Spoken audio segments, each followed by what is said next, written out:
Talking to oneself is a habit everyone indulges in. We could no more stop talking to ourselves than we could stop eating and drinking. All that we can do is control the nature and the direction of our inner conversations.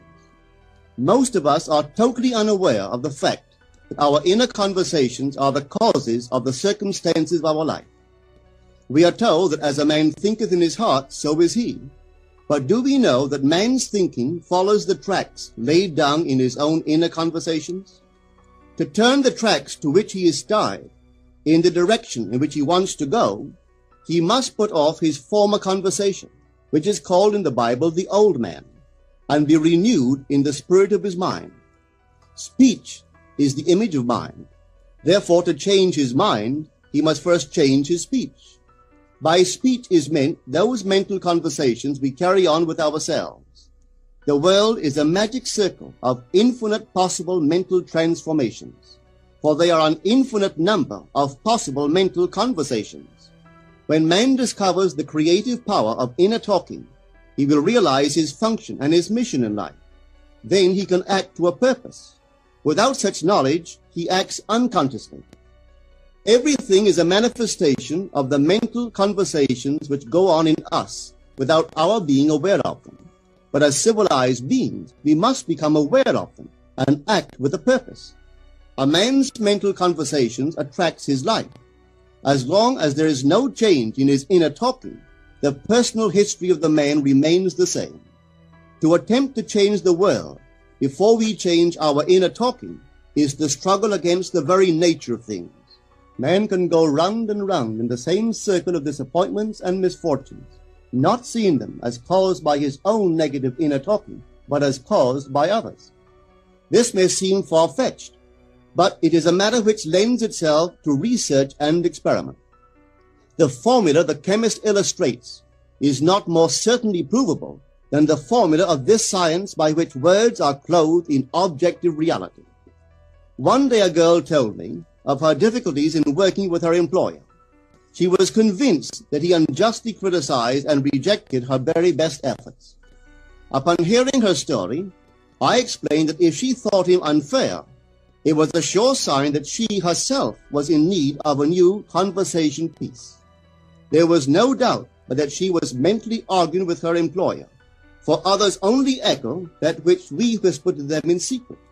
She confessed that she argued with him mentally all day long. When she realized what she had been doing, she agreed to change her inner conversations with her employer. She imagined that he had congratulated her on her fine work, and that she, in turn, had thanked him for his praise and kindness. To her great delight, she soon discovered that her own attitude was the cause of all that befell her. The behavior of her employer reversed itself. It echoed, as it had always done, her mental conversations with him. I rarely see a person alone without wondering to what conversation piece is he tied. On what mysterious track is he walking? We must begin to take life consciously, for the solution of all problems lies just in this. The second man, the Lord from heaven in all of us, is trying to become self-conscious in the body, that he may be about his Father's business. What are his labors? To imitate his Father, to become master of the word, master of his inner talking, that he may mold this world of ours into a likeness with the kingdom of love. The prophet said, "Be ye imitators of God as dear children." How would I imitate God? Well, we are told that God calls things that are not seen as though they were seen, and the unseen become seen. This is the way the girl called forth praise and kindness from her employer. She carried on an imaginary conversation with her employer from the premise that he had praised her work, and he did. Our inner conversations represent in various ways the world we live in. Our individual worlds are self-revelations of our own inner speech. We are told that every idle word that men shall speak, they shall give account thereof. For by their words they shall be justified, and by their words they shall be condemned. We abandon ourselves to negative inner talking, yet expect to retain command of life. Our present mental conversations do not recede into the past as man believes. They advance into the future to confront us as wasted or invested words. My word, said the prophet, shall not return unto me void, but it shall accomplish that which I please, and it shall prosper in all the things whereto I sent it. How would I send my word to help a friend? I would imagine that I am hearing his voice, that he is physically present, that my hand is on him. I would then congratulate him on his good fortune, tell him that I have never seen him look better. I would listen as though I heard him. I would imagine that he is telling me he has never felt better, he has never been happier. And I would know that in this loving, knowing communion with another, a communion populous with loving thoughts and feelings, that my word was sent, and it shall not return unto me void, but it shall prosper in the thing whereto I sent it. Now is the accepted time. Now is the day of salvation. It is only what is done now that counts, even though its effects may not be visible until tomorrow. We call not aloud, but by an inner effort of intense attention. To listen attentively, as though you heard, is to create. The events and relationships of life are your word made visible.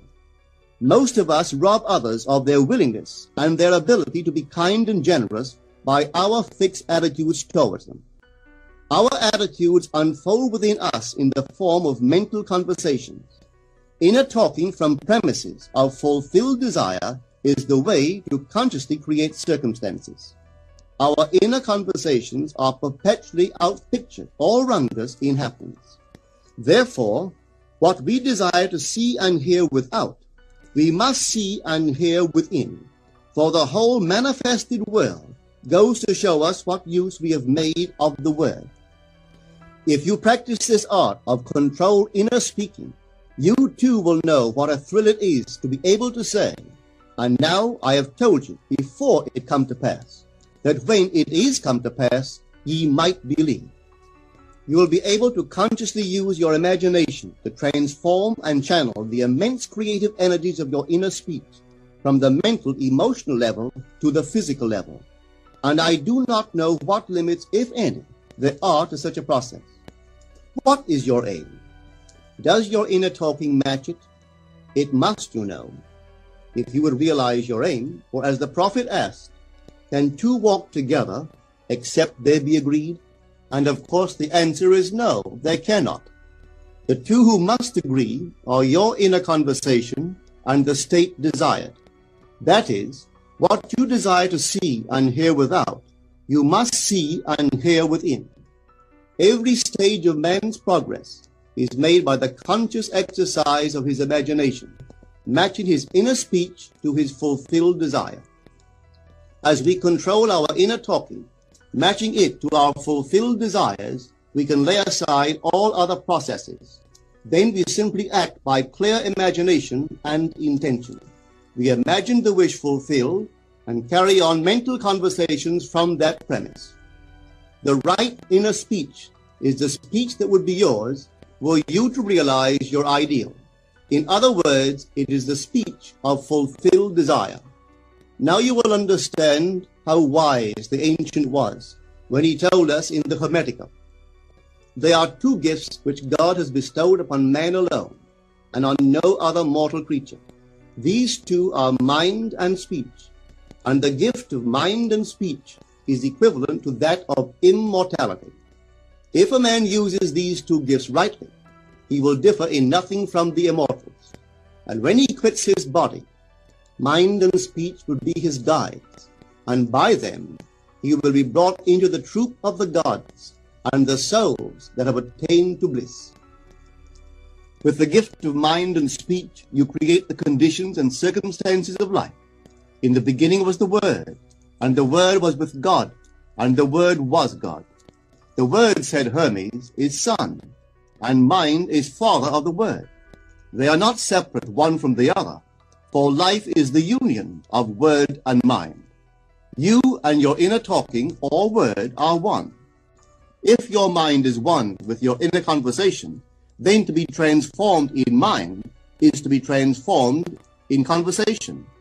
It was a flash of the deepest insight that taught Paul to write, "Put off the former conversation, the old man, which is corrupt, and be renewed in the spirit of your mind. Put on the new man." Put on the new man and be renewed in the spirit of your mind is to change your inner conversation, for speech and mind are one. A change of speech is a change of mind. The prophet Samuel said, "The Lord spake by me, and his word was in my tongue." If the Lord's word was in the prophet's tongue, then the Lord's mouth that uttered the word must be the prophet's mind. For inner conversations originate in the mind and produce little tiny speech movements in the tongue. The prophet is telling us that the mouth of God is the mind of man, that our inner conversations are the word of God.